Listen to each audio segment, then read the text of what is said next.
आई भैया, हम भोजपुरी गायक कलाकार श्री कृष्णा राजभर आज आप लोग के बीच में बिरहा के सम्राट स्वर्गीय बेचन राजभर जी का श्रद्धांजलि गीत गाने जा रहा हूँ। हमारे बेचन दादा बिरहा लाइन में कैसे आए और कैसे सुपरस्टार हुए और कैसे चले गए, अपने गीत के माध्यम से बताना चाहता हूँ। आई कैसे। बिरहा में महान रहले राज भर के लाल हो,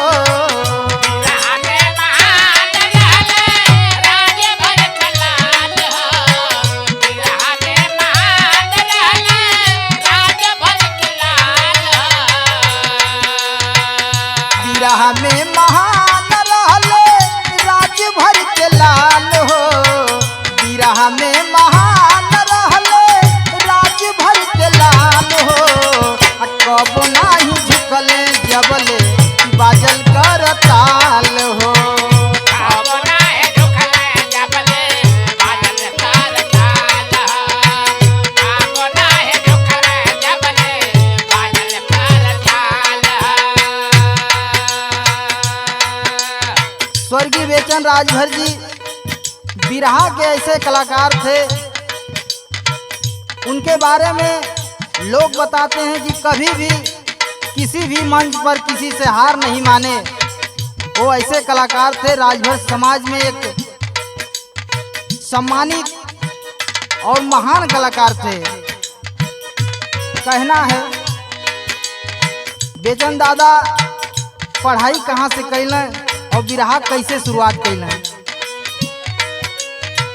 शहर कलकत्ता में कैले पढ़ैया, शहर कलकत्ता में कैले पढ़ैया, शहर कलकत्ता में कैले पढ़ैया। मनवा में सपना जागल बनबो गवैया, मनवा में सपना जागल बनबो गवैया, मनवा में सपना जागल बनबो गवैया। बेचन राजभर कलकत्ता में पढ़ाई किए, वहीं से धीरे धीरे बिरहा में कदम रख दिए।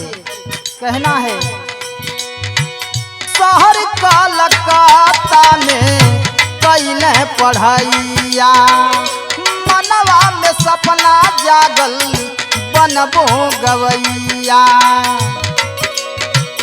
धीरे धीरे बिरहा में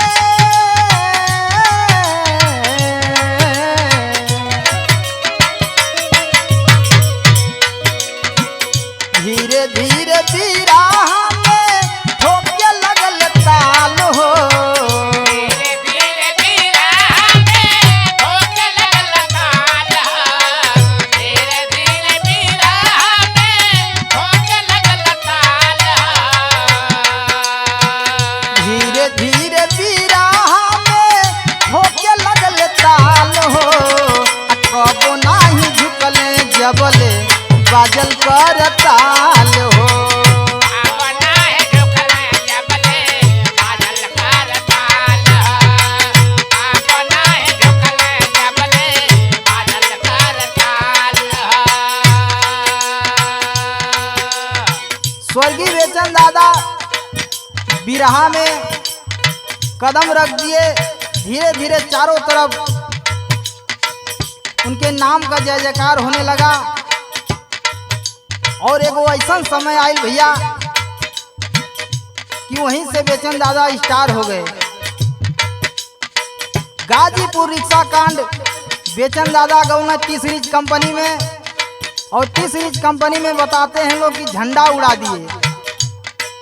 कहना हो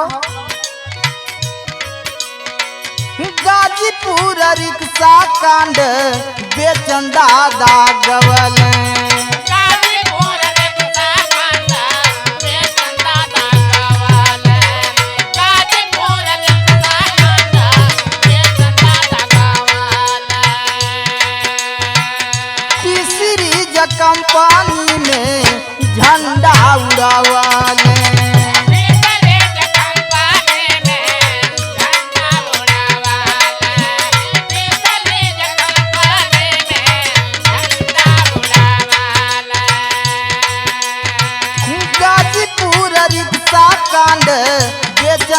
दागवल तीसरी कंपनी में झंडा उड़ावल बिरहा जगत में मची गइल हाहाकार हो बिरहा जगत में मची गइल हाहाकार हो बिरहा जगत में मची गइल हाहाकार बिरहा जगत में मची गइल हाहाकार हो कबो नाही झुकले जबले बाजल कर ताल हो काको नाहे झुकले जबले बाजल कर ताल काको नाहे झुकले जबले बाजल कर ताल काको नाहे झुकले जबले बाजल कर ताल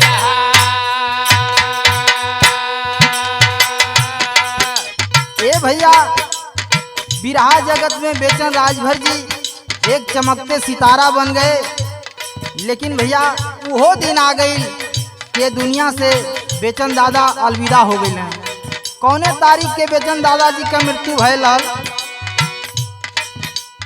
कि 22 अगस्त सन 2000 के दिनवा 22 अगस्त सन 2000 के दिनवा 22 अगस्त सन 2000 के दिनवा दुनिया के छोड़ी साहब हो गई सपनावा दुनिया के छोड़ साहब हो गइल सपनावा दुनिया के छोड़ साहब हो गइल सपनावा ए भैया बताओ जाला कि बेचन राजभर 22 अगस्त को जन्माष्टमी का दिन था जा रहे थे बस्ती बिरहा गाने के लिए वही मऊ में सरकारी बस से बेचन दादा का एक्सीडेंट हो गया। उसी दिन दुनिया को छोड़ करके राजभर समाज में एगो सपना बन गई है। कहना हो 22 अगस्त सन 2000 के दिनावा दुनिया के छोड़ साहेब हो गई सपनावा कीर्ति गावेले कृष्णा